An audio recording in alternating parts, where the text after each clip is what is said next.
Assalamualaikum warahmatullahi wabarakatuh. Perkenalkan, nama saya Fatimah Alia Zaida dengan NIM 210910201012. Dalam video kali ini saya akan menjelaskan mengenai pelaporan, evaluasi, dan capaian kinerja dari Dinas Pendidikan Kabupaten Bojonegoro tahun 2023 sebagai tugas mata kuliah manajemen kinerja organisasi publik kelas B1 dengan dosen pengampu Bapak Tri Setiawan Pamungkas SAP MPA. Kali ini saya masuk ke video sebelumnya, saya akan menjelaskan mengenai sakit dari Dinas Pendidikan Kabupaten Bojonegoro yang dalam hal ini yakni mengenai pelaporan, evaluasi, dan juga capaian kinerja dari Dinas Pendidikan Kabupaten Bojonegoro pada tahun 2023. Nah, pelaporan, evaluasi, dan capaian ini bisa kita lihat dalam LKJIP atau Laporan Akuntabilitas Kinerja Instansi Pemerintah. LKJIP adalah dokumen laporan kinerja tahunan yang berisi pertanggungjawaban kinerja suatu instansi dalam mencapai tujuan ataupun sasaran strategis instansi tersebut.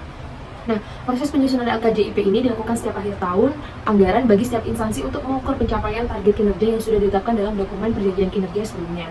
Nah, pengukuran pencapaian target kinerja ini dilakukan dengan membandingkan antara target dan juga realisasi kinerja setiap instansi pemerintah atau dalam hal ini yakni Dinas Pendidikan Kabupaten Bojonegoro pada tahun 2023. Pertama, ada pemenuhan pelaporan.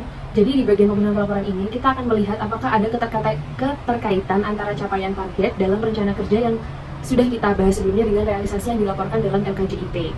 Nah, bisa dilihat bahwa dalam LKJIP tahun 2023 Dinas Pendidikan Kabupaten Bojonegoro ini ada beberapa indikator itu yang sudah mencapai target dan ada juga indikator yang belum tercapai targetnya. Nah, indikator-indikator yang dituliskan ini sudah sesuai dengan rencana kerja yang ada dalam Renja Dinas Pendidikan tahun 2023. Nah, yang pertama yakni dengan tujuan meningkatkan kualitas pendidikan, indikatornya yakni indeks pendidikan, targetnya 0,646 tapi hanya terrealisasi 0,607, jadi capaiannya hanya 95%. Nah, atau kita bisa lihat di sampingnya, jadi ada 7 indikator yang belum mencapai target dan hanya ada 2 indikator yang sudah mencapai target 100%. Indikator yang belum mencapai target ada indeks pendidikan, angka rata-rata lama sekolah, angka harapan lama sekolah, APK SD, APM SD, APK SMP, dan juga APK PAUD. Sedangkan indikator yang sudah mencapai 100% dari target yang ditetapkan ada rapor pendidikan SD dan rapor pendidikan SMP. Untuk target realisasi dan capaiannya itu bisa terlihat dalam tabel tersebut. Jadi yang terrealisasi di sini hanyalah rapor pendidikan SD, rapor pendidikan SMP, dan juga APM SMP. Nah, selanjutnya yang kedua yakni kita melihat apakah dalam LKJIP tersebut hanya terisi capaian-capaian dalam bentuk angka kuantitatif ya. Tapi kita juga harus melihat apakah indikator yang dituliskan tersebut tadi sudah sesuai atau sudah tepat atau tidak. Jadi ketepatan antara indikator dengan target dan juga realisasi dalam LAKIP atau LKJIP. Nah, di sini kita bisa melihat dari dokumen LKJIP tersebut dengan tujuan untuk meningkatkan mutu pendidikan, ditemukan permasalahan bahwa nilai profil dan rapot mutu pendidikan itu bermasalah. Nah, di sini ada faktor pendukung dan juga faktor penghambatnya. Yakni ada yang mendukung, yakni adanya tenaga pendidik siswa yang memadai. Sedangkan faktor penghambatnya yakni kemampuan siswa untuk mencapai nilai yang maksimal. Yang kedua, dengan tujuan meningkatkan akses pendidikan, permasalahannya adalah mengenai angka lama sekolah. Faktor pendukungnya adalah adanya jumlah pendidikan kesetaraan paket A, B, dan C. Nah, yang menghambat yakni jumlah angka buta huruf usia 10 tahun ke atas. Jadi, dengan dipaparkannya tujuan atau sasaran dari rencana kerja Dinas Pendidikan dan ditemukan permasalahannya apa yang menghambat dan apa yang mendukung hal tersebut, ini dalam LKJIP ini, tabel tersebut ini sudah sesuai dengan yang sebelumnya ada di dokumen rencana kerja atau Renja. Jadi antara target dan juga realisasi itu sudah sesuai. Indikator yang digunakan, misalnya indikator mengenai untuk meningkatkan mutu pendidikan dilihat dari nilai profil dan rapot mutu pendidikan. Nah, ini sudah sesuai. Nah, di sini dijelaskan apa faktor yang mendukung dan juga menghambat.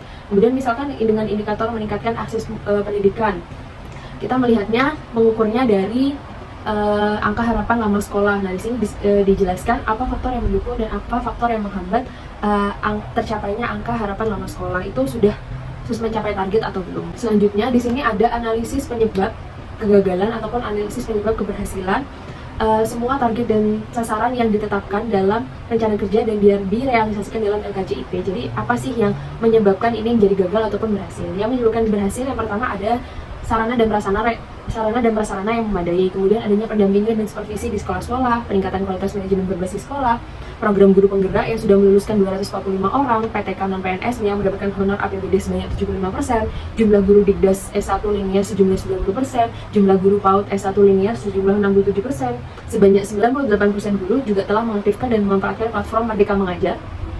Kemudian capaian akreditasi yang tinggi di jenjang PAUD, capaian tinggi untuk pelaksanaan IKM oleh satuan pendidikan, dan juga dukungan tinggi terhadap pembentukan komunitas belajar di PMM. Hal yang menyebabkan realisasi tersebut menjadi gagal atau kurang mencapai target, yang pertama adanya lembaga PAUD yang tidak terdaftar dalam sistem Dapodik.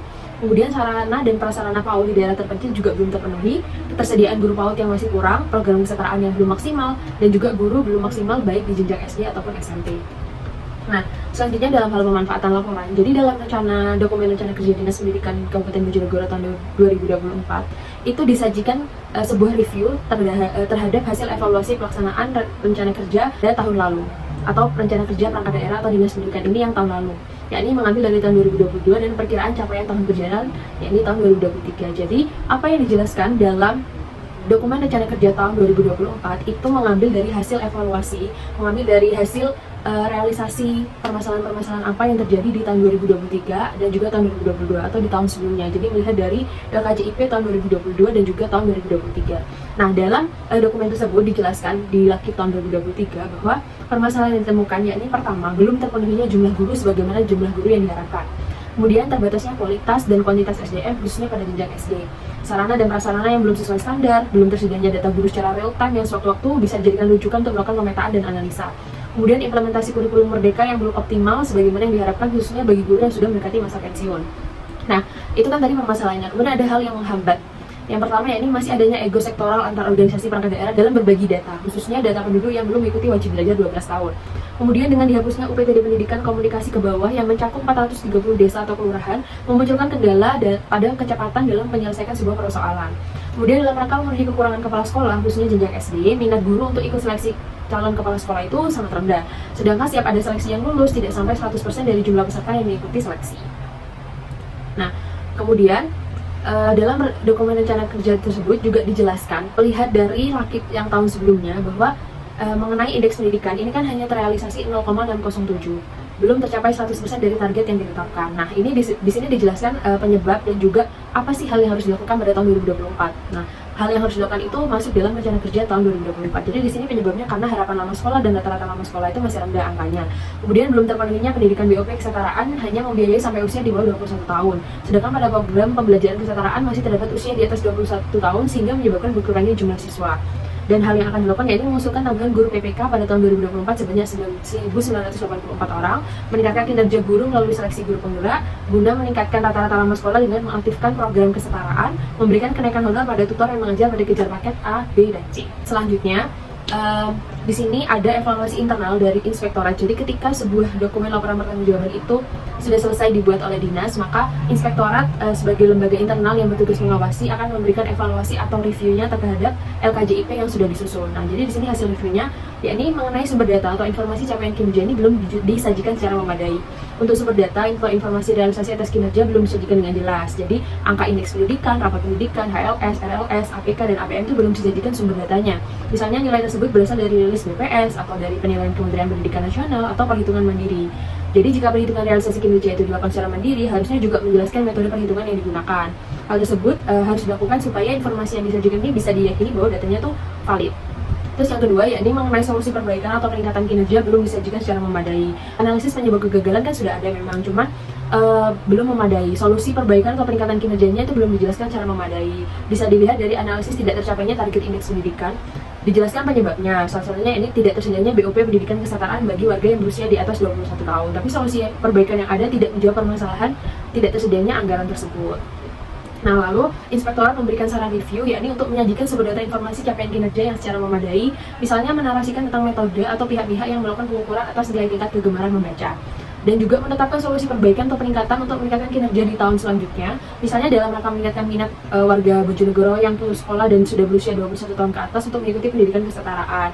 Nah, Dinas Pendidikan ini bisa melakukan koordinasi dengan BPKAD Bojonegoro terkait dengan penganggaran belanja hibah BOP pendidikan kesetaraan kepada pusat kegiatan belajar masyarakat atau PKBM yang ada di Bojonegoro. Selanjutnya ada capaian kinerja. Nah, dalam capaian kinerja ini kita harus melihat apakah dalam LKJIP itu dijelaskan mengenai output, outcome, dan juga perbandingan realisasi antara tahun 2023 dengan tahun-tahun sebelumnya. Nah, yang pertama yakni mengenai output. Nah, dalam realisasi anggaran yang dijelaskan dalam LKJIP tahun 2024, pagu anggaran APBD Induk Dinas Pendidikan tahun 2023 itu sebesar 1,3 triliun, sedangkan pagu perubahan APBD tahun 2023 sebesar 1,4 triliun.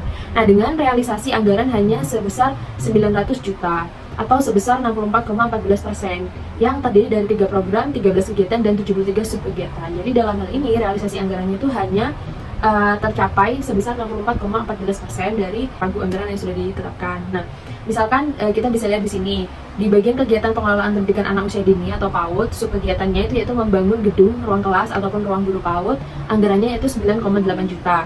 Namun hanya terrealisasi 9,3 juta, jadi capaiannya hanya 95,22%. Dari hal tersebut bisa dilihat bahwa kinerja anggaran atau kinerja realisasi anggaran dinas pendidikan dalam hal subkegiatan membangun gedung atau ruang kelas bagi PAUD itu hanya terrealisasi sebesar 95,22%. Jadi tidak terrealisasi secara penuh anggarannya. Kemudian mengenai outcome atau dampak yang didapatkan dari output tadi, yakni indeks pendidikan itu sebagai contoh ya. Ini kan di sini kita mengambil contoh indeks pendidikan. Indeks pendidikan itu kan dihitung dengan membandingkan antara angka harapan lama sekolah dengan angka rata-rata lama sekolah. Nah, capaian indeks pendidikan Kabupaten Bojonegoro di tahun 2023 itu targetnya adalah 0,64646. Tapi hanya terrealisasi 0,607 dengan persentase capaian 93,96%, atau hal ini berarti di bawah capaian nasional sebesar 0,051. Nah, ini kan belum mencapai target ya hasil capaiannya. Nah, ini tuh disebabkan karena masih adanya penduduk di usia sekolah yang tidak sekolah pada umur 25 tahun ke atas dan adanya anak yang mondok. Nah, capaian kinerja tersebut menunjukkan bahwa sumber daya manusia di Kabupaten Bojonegoro itu kalah saing dengan sumber daya manusia di kabupaten atau kota lainnya. Kenapa? Karena masih banyak penduduk yang tidak menjalankan wajib belajar 12 tahun sampai dia berumur di atas 25 tahun, sehingga angka rata-rata lama sekolahnya itu rendah. Jadi dalam hal ini, dampak dari adanya atau outcome yang didapatkan dari realisasi kinerja terkait dengan indeks pendidikan ini, dampaknya yakni sumber daya manusia yang ada di Kabupaten Bojonegoro ini bisa kalah saing dengan sumber daya manusia di kabupaten atau kota lainnya, karena angka rata-rata lama sekolahnya itu masih rendah. Banyak penduduk di sana yang usianya sudah 25 tahun ke atas tapi tidak bersekolah atau mereka lebih memilih untuk ikut di pondok. Kemudian dalam LKJIP tersebut dijelaskan analisis mengenai penyebab mengapa target-target yang ditetapkan itu belum mencapai angka 100% atau capaiannya tidak mencapai lebih dari 100%. Kemudian evaluasi apa yang dilakukan dan bagaimana proyeksi ke depannya. Jadi penyebabnya yang pertama ini ada usia 18 tahun. Banyak penduduk yang usianya 18 tahun ke atas itu masih ada yang belum melanjutkan ke jenjang lebih tinggi. Kemudian data peserta didik yang belum valid untuk anak usia sekolah yang tidak menempuh pendidikan formal atau di pondok. Jadi data-data penduduk yang tidak menempuh pendidikan formal itu sulit, tidak valid datanya.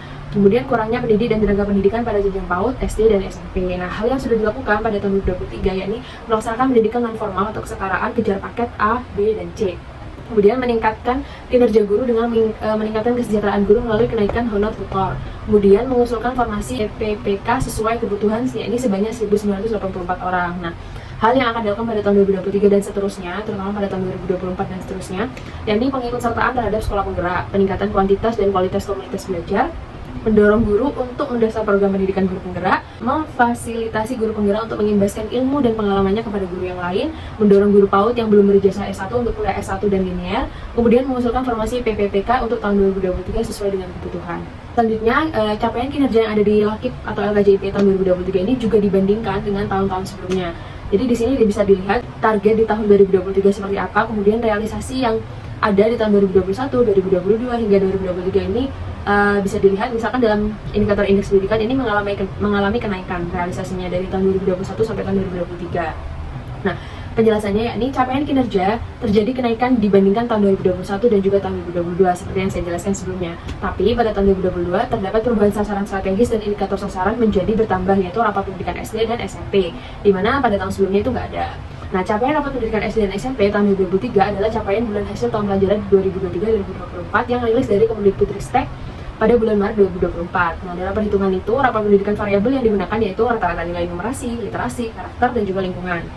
Nah, pada tahun 2021 itu belum menggunakan indikator rapat pendidikan SD dan SMP, tapi menggunakan indikator nilai rapat mutu pendidikan jenjang SD dan nilai rapat mutu pendidikan jenjang SMP dengan nilai rapat jenjang SMP 5,86 dan SD 5,81 pada tahun 2021. Nah, nilai rapat mutu pendidikan jenjang SMP pada tahun 2021 ini 5,88 menggunakan tentang nilai 1 sampai 7, sedangkan tahun 2022 menggunakan tentang nilai 1 sampai 4. Nah, untuk tahun ajaran 2023 atau 2024, nilai rapat pendidikan menggunakan tentang nilai 1 sampai 100. Namun karena dalam Renstra menggunakan angka tentang nilai 4, maka nilai yang dihasilkan adalah konversi tentang nilai 4. Jadi, dalam LKJIP tersebut sudah dijelaskan atau dibandingkan realisasi kinerja Dinas Pendidikan Bojonegoro pada tahun 2023 ini apakah naik atau turun atau tetap stuck dibandingkan dengan tahun 2021 dan tahun 2022, yakni tahun-tahun sebelumnya. Nah, itu bisa dilihat perbandingannya di tabel tersebut. Saya rasa itu tadi yang bisa saya jelaskan mengenai pelaporan, evaluasi internal, dan juga capaian kinerja dari Dinas Pendidikan Kabupaten Bojonegoro. Dan ini mencakup dari semua sistem akuntabilitas kinerja instansi pemerintah atau SAKIP dari Dinas Pendidikan Kabupaten Bojonegoro itu sendiri. Nah, saya mohon maaf apabila selama saya membuat video ini ada salah-salah kata, kurang lebihnya mohon maaf. Wassalamualaikum warahmatullahi wabarakatuh. Terima kasih.